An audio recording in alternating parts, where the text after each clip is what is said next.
For centuries, we've built machines, satellites, seismic sensors, all to understand the Earth beneath our feet.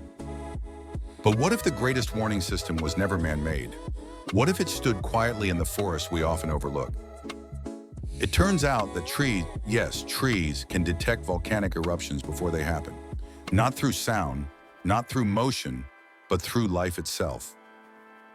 As magma stirs deep underground, it releases invisible carbon dioxide, and the trees respond. They soak up this gas, photosynthesize faster, and burst into deeper, richer green, weeks or even months before an eruption.